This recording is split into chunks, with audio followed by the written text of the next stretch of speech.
اب جبکہ ویسٹ اپنے منطقی انجام تک پہنچ رہا ہے، ایک جھوٹی تہذیب اس کی ڈاؤن فال اور ڈھلان پر کھڑی ہوئی ہے، اور اس کا امام امریکہ تو اس سے زیادہ ڈھلان پر موجود ہے، ویسٹ سے ایسٹ کی طرف مرکز منتقل ہو رہا ہے۔ ایسے موقع پر پاکستان کے عاقبت نااندیش حکمران امریکی غلامی کو اوڑھنے کے چکر میں ہیں، ٹرمپ کی خوشنودی حاصل کرنا چاہتے ہیں، اور پہلے چاپلوسیاں کر کر کے، خوشامد کر کر کے اس کو نوبل انعام کے لیے نامزد کرنا، اس کو سلیوٹ پیش کرنا۔ جس نشست میں ہمارے پرائم منسٹر سلیوٹ پیش کر رہے تھے، اس میں ٹرمپ نے یہ بات کہی تھی کہ ہم نے 2 سال میں نیتن یاہو کو وہ اسلحہ دیا ہے جس کے بارے میں ہمیں پتہ بھی نہیں تھا، لیکن نیتن یاہو نے اس کا بہترین استعمال کیا ہے، اور بہترین استعمال یہ تھا کہ 70-80 ہزار فلسطین کے بچوں، عورتوں، بوڑھوں، جوانوں کو شہید کیا ہے۔ اس پر ہمارے پرائم منسٹر سلیوٹ پیش کر رہے تھے ٹرمپ کو۔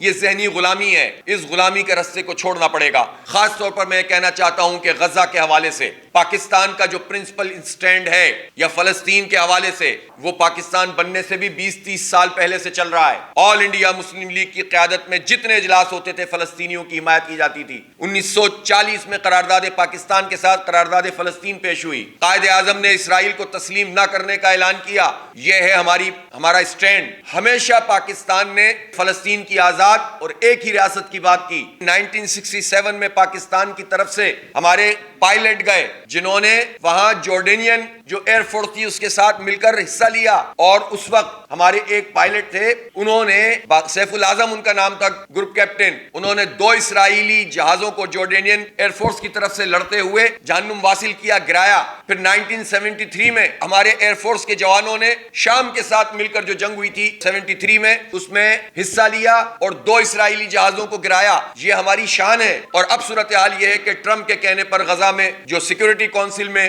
UN کی قرارداد تھی، جس کو چین اور روس نے ایبسٹین کیا، اس میں پاکستان نے ٹرمپ کی حمایت کی، اور اس قرارداد میں اگر یہ بات موجود ہے کہ وہاں انٹرنیشنل اسٹیبلٹی فورس بنائی جائے گی، تو ہم بے چین ہوئے جا رہے ہیں کہ ہم ٹرمپ کی آشیرواد حاصل کرنے کے لیے وہ فوج بھیجیں۔ میں سمجھتا ہوں کہ کسی صورت میں بھی پاکستان کی افواج کو غزہ کے اندر نہیں بھیجنا چاہیے، اور یہ پاکستان کی فوج کے ساتھ بھی ظلم ہوگا، پاکستان کی قوم کے ساتھ بھی، اور پاکستان کے جو اصولی سٹینڈ ہے اس کے ساتھ بھی ظلم ہوگا۔